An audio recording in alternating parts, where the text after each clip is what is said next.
Some important things about setting the goals: quality, not quantity. This is the book You Can Win by Shiv Khera. So, today we are going to read this book, and this is the page number 261.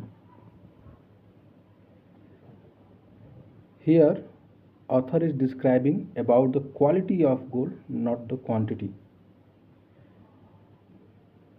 It is not uncommon to hear that it is not the quantity of time that we spend with our families, but the quality that matters. Just think about it. Is it really true? Supposing you went to the best restaurant in town where they gave you white glove service with cutlery from England, crockery from France, chocolate from Switzerland, and so on. You picked up the gold plated menu and ordered a dish of bare baked vegetables. The waiter within a minute brought back a small cube of the most deliciously prepared dish. You ate it and asked, "Is that all I am going to get?" The waiter replied, "It is not the quantity but the quality that matters." You said, "I am still hungry." He replies, "It's not the quantity but the quality that matters." I hope the message is clear. Our family needs both quality and quantity. You can't mandate quality time. You can't say, "Now we will spend quality time with each other." Moments of quality come out of a larger quantity of experiences. When adults were asked to recall their fondest childhood memories, they recalled moments such as their mother bringing them a cool drink and reading them a story.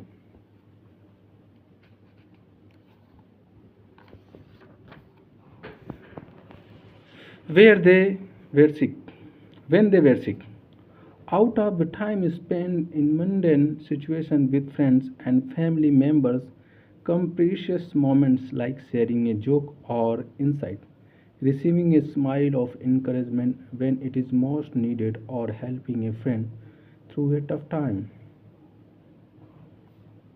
Health.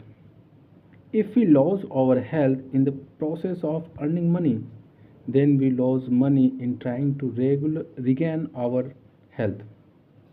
Social responsibility. In the process of making money, if we neglect our social responsibilities and let society deteriorate, we will become a victim ourselves. Scrutinize your goals. A person who aims at nothing never misses. Aiming low is the biggest mistake people make. Winners see objectives, losers see obstacles. Goals should be challenging enough to motivate yet realistic enough to avoid discouragement. Anything we do either takes us closer to our goal or further away. In order to prioritize all goals must be divided into needs and wants. Each goal must be evaluated in light of the following, similar to the Rotary Club's four-way test. Is it truth? Second, is it fair to all concerned? Third, will it get me goodwill?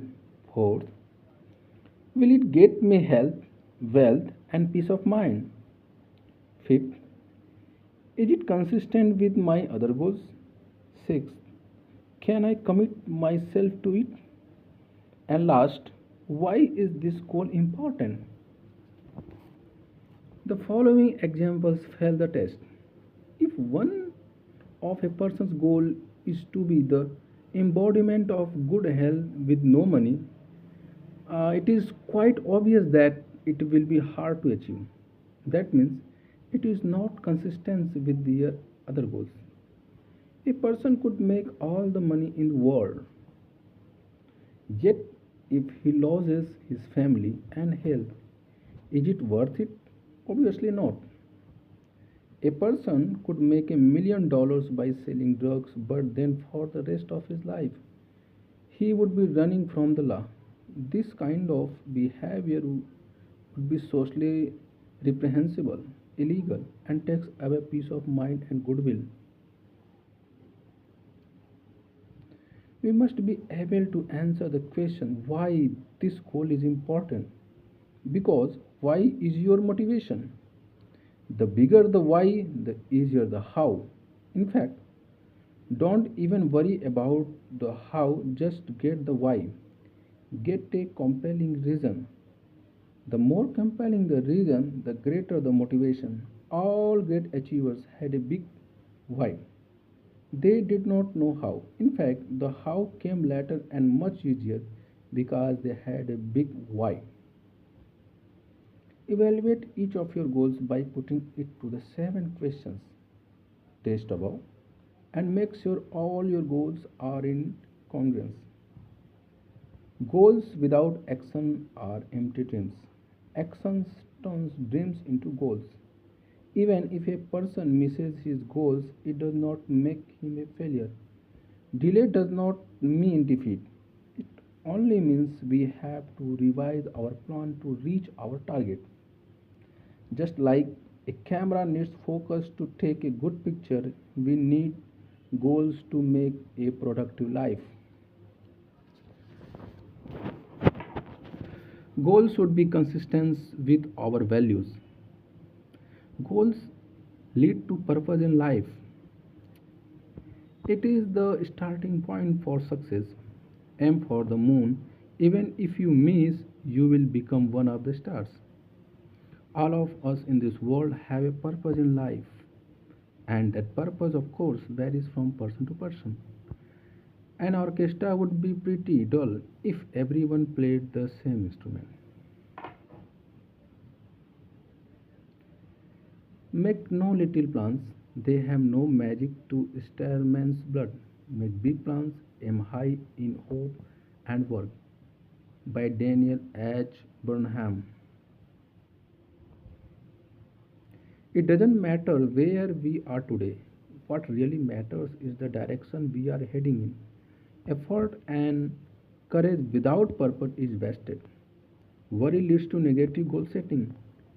It is thinking about things you don't want to happen.